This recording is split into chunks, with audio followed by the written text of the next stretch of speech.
Պարզաբանը։ Հրեաները ապրել են այդտեղ, ֆիլիստինցիք կոչված օմորոսով պաղեստինցի են կոչում, դրանք պաղեստինցի չեն, ֆիլիստինցիքը ուրիշ ազգային, պաղեստինցիքը արաբներ են։ Արաբներ չկային։ Արաբները եկել են, հրեաները ապրում էին, հրեաներին կամած այդտեղից քշել են, տեղի բնակչությանը արաբացրել են, հետո ասում են այստեղ հրեա չկա եւ չի ապրում։ Հիմա համեմատենք Հայաստանի հետ։ Թուրքերը Կենտրոնական Ասիայից եկել են, Ալբանիայի աղվանքի տարածքի բնակչությանը թուրքացրել են, կամած Իրանի շնորհիվ նաև Արևելյան Հայաստանից հայերին հանել են, ստիպել են գնան, մեր փոխարեն բնակվել են, եւ հետո ասում էին հայ չկա, հայ չպետք է լինի, հիմա էլ ինչ են ասում։ Ինչ են ասում, այս տարածքները մերն են եղել կամ չգիտեմ ինչ, որովհետև իրան կամած այստեղից հայերին քշել են։ Հիմա հայը իր հայրենիքում ո՞նց կարա պետություն ունենալու դեմ լինի, չէ, կողմ է, նույնիսկ եթե մենք ժամանակավոր գնացել ենք խոսքին,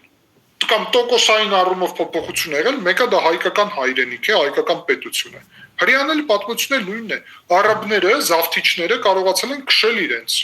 Արաբները միջև Հայաստան ու Վրաստան էին հասել, գրավել էին Հայաստանը ու Վրաստանը, բայց ինչ էին հասել։ Որտեվ կայսրություն են, բա թուրքերը ո՞նց են հասել միջև Վիեննա։ Ո՞նց են հասել, կայսրություն են։ Իրանց իսլամական գաղափարների ներքո մենք եւ հրեաները մի պատմության մեջ են, պաղեստինցիք, արաբ է։ Արաբները 24 պետություն ունեն աշխարհում, 24։ Թուրքերը 6 պետություն ունեն, ինչքան տեղ են էլի ապրում։ Հայերը մի պետություն ունեն, հրեաները մի պետություն ունեն։ Սիոնիստը նշանակում է, որ իրավունք ունեն պետություն ունենալու։ Հիմա մենք ինչ անենք, դեմ լինենք իրանց պետություն ունենալու իրավունքի կամ մեր պետության նաև իրավունքի։ Նույն տրամաբանությունն է։ Հիմա մենք անուն չունենք այդպիսի, ոնց որ սիոնիստ, բայց դե սիոնիստ գալիս է Սիոն սարից, հա, մենք էլ չգիտեմ։ Ինչ որ մի այդպիսի նաև գաղափար, բայց հենց այդ է բանը, նույն բանն է մի խոսքով մեր եւ իրանց։ Եւ արաբները նույն բանն են արել իրանց դեմ, ինչ թուրքերը մեր դեմ։ Չմոռանաք դա։ Արաբները Աֆրիկայում ինչ գործ ունեն։ Իրաքում արաբ ինչ գործ ունի։ Բաբիլոնում արաբ չի ապրել։ Հայկի եւ Բելի ժամանակ։ Լիբանանում արաբ չի ապրել, Անտիոխիա է եղել, հարգելիներ։ Տիգրան մեծի ժամանակ արաբ չի ապրել Լիբանանում։ Սիրիայում արաբ չի ապրել։ Տիգրան մեծը որ գրավել է Լիբիայի,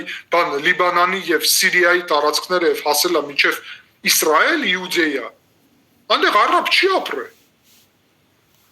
Այնտեղ ուրիշ ազգեր են ապրել։ Այդ թվում ասորացիք, որը չկա, ջնջել են այդ ազգը։ Արաբներ ոնց են այդտեղ ամենտեղ հայտնվել։ Բա Եգիպտոսում ինչ արաբ։ Ֆարաոնների պետությունում ինչ արաբներ։ Արդեն մնացած Աֆրիկայում չեմ ասում։ Շատ կարևոր է, ոնց որ թուրքերը ինչ այստեղ հայկական լեռնաշխարհ եւ Անատոլիա կոչված տարածքը եւ այլն, այդտեղ ապրել են, շատ լավ գիտեք, հայերը, հույները, Բիզանտյան կայսրություն է եղել, մինչև այդ հռոմեական կայսրություն, շատ լավ գիտեք այդ ամենը։